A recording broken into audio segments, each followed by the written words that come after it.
Hey guys, Jamstrap here, and welcome back to another Which Army Should You Play video. The series where I go through almost every army in 40k and kind of go through the pros and cons, the aesthetic, the playstyle, the discount options and all that kind of good stuff. The rule of cool basically. Nothing about rules because that stuff changes all the time. And as you can probably see, today we're going through the Thousand Sons. Now according to a viewer on my channel called Job the Javelin, hope I said your name right, these guys are the best thing since sliced bread. But that's just propaganda, so let's not pay attention to that. Alright, so let's go through the aesthetics first. Now the Thousand Sons are basically your space wizard versions of the Chaos Space Marines. Pretty much every unit you have in this army is going to have some sort of like sorcerer, some sort of person with magic warpy powers. And of course they've got that extremely Egyptian vibe, which is kind of fitting. And on top of that, they are the followers of the Chaos God Tzeentch. So they've kind of got that flamey, evil bird kind of look aesthetic in a lot of places. So yeah, we have a quick browse through here. Let's have a proper look at the main units we can get here. And to be honest, there aren't that many, but that will lead me into like one of the main cons of this army later on. But yeah, let's open up the units that we do have, the specific ones anyway. Alright, we definitely can't talk about Thousand Sons and we can't talk about the aesthetics or anything without talking about Big Papa Magnus. So he was the first Primarch to enter 40k and he's absolutely massive. He's a giant kit and I mean his price tag's pretty giant as well. It's like £90. So he's a fairly large chunk of change, but he's an absolute beast. I mean this thing is huge. It's one of the biggest models you're going to get. Loads of detail, and of course he's pretty powerful on the table. I mean he's a Primarch after all.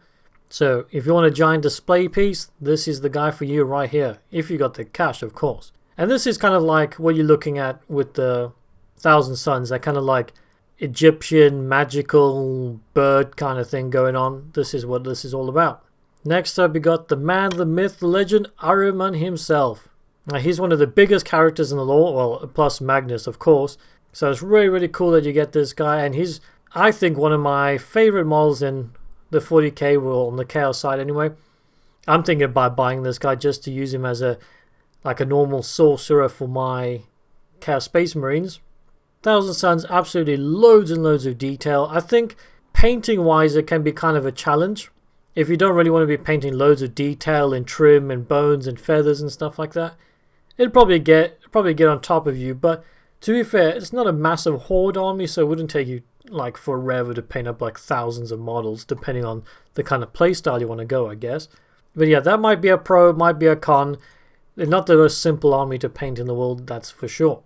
And here we've got the Scarab Occult Terminators, also one of the most badass looking Terminators we get in the Chaos side.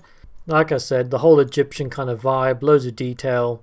And because they are kind of space wizards at the end of the day, well, I say space wizards, they're more along the lines of like, I don't know, you would say like a battle mage.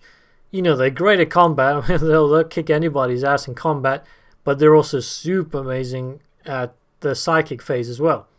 It's kind of like, Death Guard. Their whole kind of shtick is they're really tanky, indestructible, slow.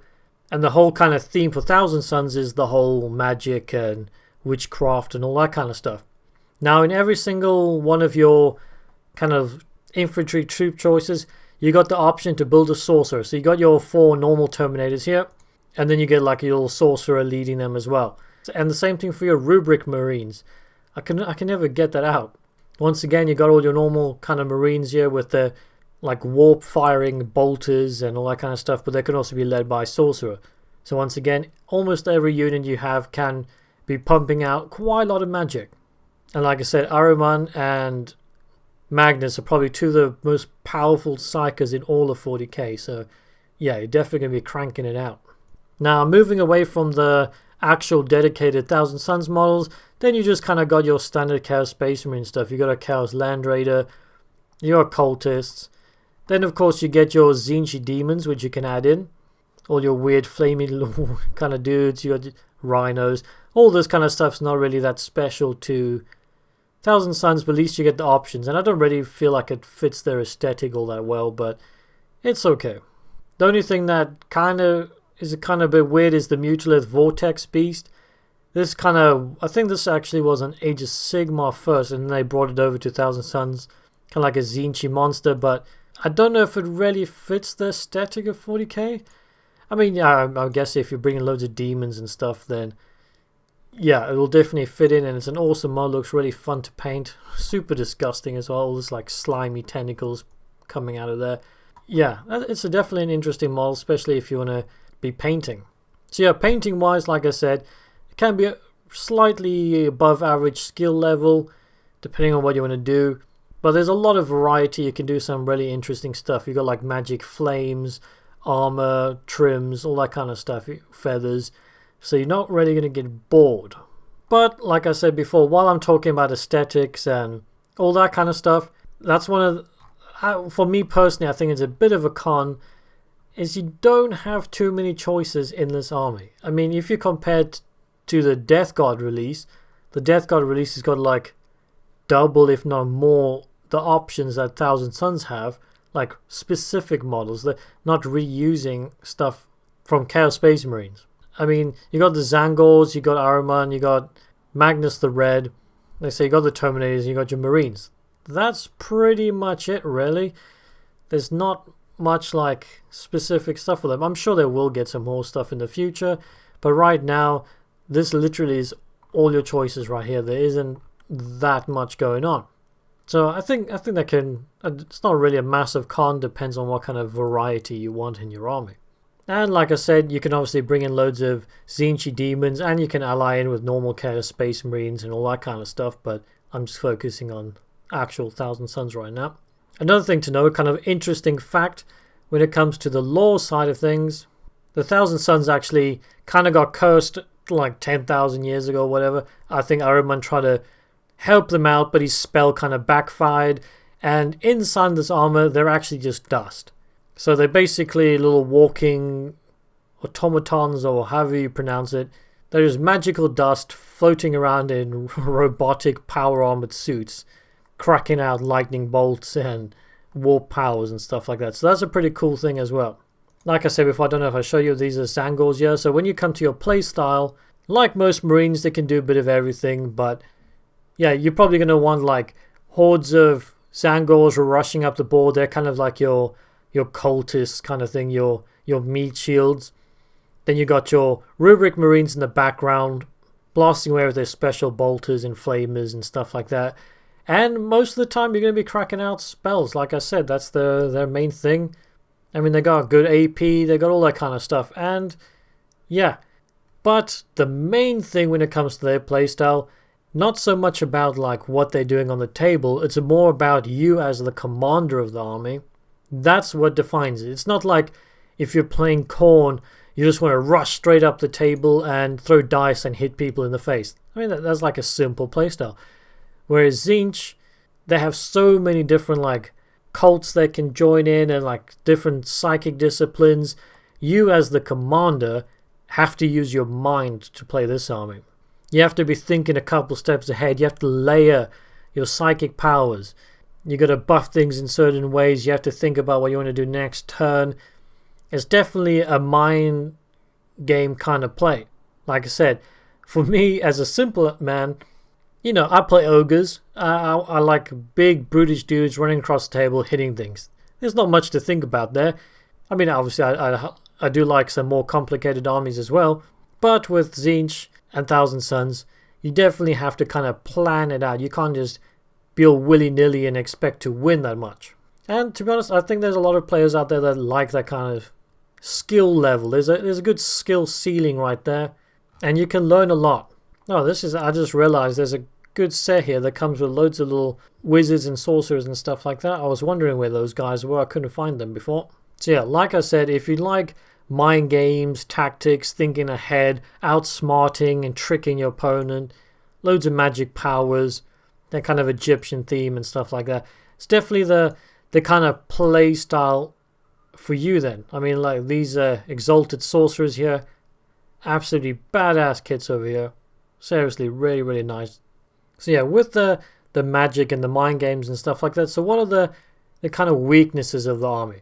Well, first of all, you don't have too many choices when it comes to weaponry and stuff like that. I mean, you're like I say, you don't have choices in models in the first place, but you got bolt guns, you got flamers and stuff like that. You don't have too much choice compared to like Space Marines or Chaos Space Marines. But I think maybe one of the biggest weaknesses is if somebody targets down your sorcerers, like Ahriman, your Exalted Sorcerers, and I can't remember what they're called now, other smaller sorcerer dudes. If people take them out, you know, they're kind of like the linchpin of the army. They hold everything together. Like I said, the whole army is about magic powers and pumping that stuff out. So if those guys start kicking the bucket, your army could maybe start wavering. And also another thing, because everybody's throwing out psychic powers, there's also chances of you doing Perils of the Warp, which is kind of like where your magic kind of backfires on you and stuff like that. But I mean, that's kind of a rules thing, and that might change. Now, like I normally do it towards the end of these videos, I like to go through the kind of budget options and what you might want to do to actually get into the army. If you decide, yes, this is the style and play style and the aesthetics and all stuff, this is for you, where you're going to begin. Now, obviously, your first choice is the Start Collecting box. And to be fair, the Thousand Suns Start Collecting box is actually probably one of the best ones. I mean, you get Ahriman right there. You get like a massive lore character in your Start Collecting box. I mean, I don't think there are any other Start Collecting boxes that have massive characters in them. Not that on top of my head. So that's already badass. You got one of the most powerful psychers in all of 40k in the Start Collecting box. You get 10 of your standard Marines, and you get, I believe that's 10 Zangors as well. So you got like your little troop choice kind of dudes here and everything like that. That's a pretty good start, I'm not going to lie. Like I always say, you want to start off with a battalion. So you want 3 troop choices and 2 HQs. And if you bought this box 2 times, you would have that. You'd have enough troop choices there. You could build them up in different loadouts and stuff like that. And okay, yeah, you'll have Ahriman twice, but you can maybe kit bash him or use him as just a standard sorcerer dude or something like that. Or maybe sell it and buy another one. I don't know. But yeah, buy this once or twice and you're pretty much good to go. And unfortunately, that's the only discount options we have right now. I mean, if you wanted to add in some more Tzeentch demons, there's always the Start Collecting Demons box as well. So yeah, let's have a quick look at some of the Tzeentch demons you can add in here, because you know they're a massive choice you can pick and they have some awesome models. So you have the Lord of Change, another big ass model you can add, like Magnus the Red kind of size. Really, really cool there. And like I said, you got the Start Collecting box for them as well. So if you really like that demon aesthetic, you can buy the Thousand Suns box and buy this as well. And you've got a really, really cool, massive variety, different stuff to paint, build. I think it's a really cool army to start. And like I said, the Tzeentch demons are absolutely mental. I don't even know how you would describe these things. Yeah, lots of flaming, smoky worm bird guys. And a lot of this stuff can get chucked in your Thousand Suns army. Future Jam here, guys, cutting in. As I was going through the Thousand Suns kind of page on GW, I realized there's quite a few things they're not showing on there for some reason. So I just searched them up, and here's the actual individual kit of the Zangors over here. Obviously, this is more of like a Age of Sigmar versions, but I think you have to get like the upgrade sprue to give them like chainswords and bolt pistols, which comes in the Start Collecting box with them. But if you don't, you're going to have to buy that. But yeah, you do get the individual kit. Not too sure if you can use these weapons and stuff in 40k, to be honest. I'm not 100% sure on that. I have to check that up. Okay, I just had a quick look on... I think you can actually just use the usual blades and stuff like that. So yeah, correct me if I'm wrong, guys. I'm not 100% on the Zangors there. But I just wanted to quickly say that there are actually more things you can use that just weren't showing up. Like I say, here's some Zangor dudes. They could be like Zangor shamans or shamans, whatever. Yeah, so you do get some extra stuff that I think you can throw in there. I don't know. Yeah, there's the shaman version. Don't know why they weren't in there. Yeah, just that extra little information I thought I'd throw in there quickly, guys. So back to the video. Alrighty, guys. So not too sure if I've missed a lot of stuff. I'm not the biggest expert on Thousand Suns, and like I said, they don't really have that much choice compared to some of the other Chaos Legions.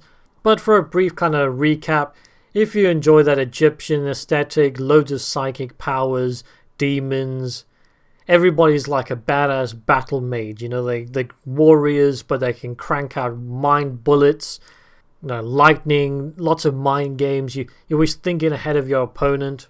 You know, really messing with people. You're not relying on just running up and smashing them off the board. You're messing with them, you know. Like deleting someone's models off the board is always satisfying, but I don't know. I think there's a next level when you've managed to outgame them, out-mind trick them, and yeah. So yeah, not as many choices as other legions, but the choices you do have are badass. Like I said, you got Magnus over here, super incredible. Your Terminators are sweet. Like saying you got your Exalted Sorcerers here as well. Once again, some of the cons, not too many choices, like I've said a bazillion times at this point. You know, you got to make sure you take care of your sorcerers. You don't want them to get smashed off the table because they really hold your army together. And maybe not too many choices when it comes to actually loadouts and weaponry and all that kind of stuff. But once again, they're more about buffing and mind games and psychic powers. Are they really there to just shoot people? You know what I mean? So I don't know if that's really a con anyway. So yeah, guys, let me know down below if I've missed anything. I probably have. And if you're an experienced Thousand Sons player, you know, put some information down below as well. What units you think are great. Some more things that I missed out you think I should have spoken about and stuff. So when people watch this video, they'll read the comments and they just get that extra bit of information. You know, I can't know everything about everything in 40k, so it's always great to get some extra information in the comments below. But as usual, guys, if you enjoyed the video, you know what to do. Comment, like, all that kind of nonsense. And if you enjoy this kind of hobby content, then maybe check out my channel and subscribe. Until then, guys, see you in the next one. Bye-bye.